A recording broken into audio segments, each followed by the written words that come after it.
रतन टाटा नाम किसी पहचान का मोहताज नहीं है। भारत के दिग्गज उद्योगपति रतन टाटा का बुधवार रात को निधन हो गया। मुंबई के अस्पताल में उन्होंने 86 साल की उम्र में अंतिम सांस ली। रतन टाटा की शख्सियत देखें तो वो सिर्फ एक बिजनेसमैन ही नहीं, बल्कि एक सादगी से भरे नेक और दरियादिल इंसान, लोगों के लिए आदर्श और प्रेरणा स्रोत भी थे। वे साल 1991 से 2012 तक टाटा ग्रुप के चेयरमैन रहे और इस दौरान उन्होंने बिजनेस सेक्टर में कई कीर्तिमान स्थापित करते हुए देश के सबसे पुराने कारोबारी घरानों में से एक टाटा समूह को बुलंदियों तक पहुंचाया। उन्होंने टाटा को इंटरनेशनल ब्रांड बना दिया। रतन टाटा का जन्म 28 दिसंबर 1937 को नवल और सूनू टाटा के घर हुआ था। उन्होंने 1962 में कॉर्नेल विश्वविद्यालय से वास्तुकला में स्नातक की डिग्री प्राप्त की। इसके बाद 1975 में हार्वर्ड बिजनेस स्कूल में एडवांस मैनेजमेंट कार्यक्रम पूरा किया। उनके पिता नवल टाटा एक सफल उद्योगपति थे और उन्होंने टाटा समूह में महत्वपूर्ण भूमिका निभाई थी। वहीं रतन टाटा की मां सोनी टाटा एक गृहिणी थीं। 1962 में टाटा ग्रुप में सहायक के रूप में हुआ थे शामिल। रतन टाटा 1962 में टाटा इंडस्ट्रीज में सहायक के रूप में टाटा ग्रुप में शामिल हुए थे।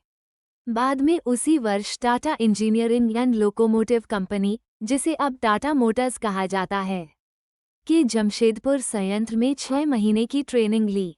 विभिन्न कंपनियों में सेवा देने के बाद उन्हें 1971 में national radio and electronics company का प्रभारी निदेशक नियुक्त किया गया। 1981 में उन्हें समूह की अन्य होल्डिंग कंपनी टाटा इंडस्ट्रीज का अध्यक्ष नियुक्त किया गया। वे 1991 से 28 दिसंबर 2012 को अपनी सेवानिवृत्ति तक टाटा समूह की होल्डिंग कंपनी टाटा सन्स के अध्यक्ष थे। इस दौरान वे Tata motors, Tata steel, Tata consultancy services, Tata power, Tata global beverages, Tata chemicals, Indian hotels और टाटा टेली सर्विसेज सहित प्रमुख टाटा कंपनियों के अध्यक्ष थे। वे भारत और विदेशों में विभिन्न संगठनों से भी जुड़े हुए थे। रतन टाटा मित्सुबिशी कॉर्पोरेशन और जेपी मॉर्गन चेस के अंतर्राष्ट्रीय सलाहकार बोर्ड में भी थे। वे सर रतन टाटा ट्रस्ट और एलाइड ट्रस्ट्स और सर दोराबजी टाटा ट्रस्ट और एलाइड ट्रस्ट्स के अध्यक्ष थे। वे Tata institute of fundamental research की प्रबंधन परिषद के अध्यक्ष थे। रतन टाटा की उपलब्धियां: 1. टाटा समूह के अध्यक्ष के रूप में 1991.2012 तक सेवा।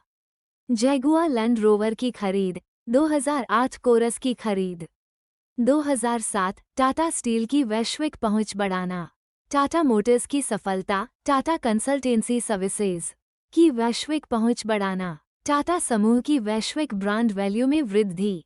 1 Padma Vibhushan 2008, Padma Bhushan 2000, honorary knight commander of the order of the British empire 2009, international heritage foundation का लाइफ टाइम अचीवमेंट अवार्ड 2012। शिक्षा में योगदान। रतन टाटा का मानना है कि शिक्षा समाज के विकास की कुंजी है। उन्होंने देश भर में स्कूलों और कॉलेजों की स्थापना में योगदान दिया है।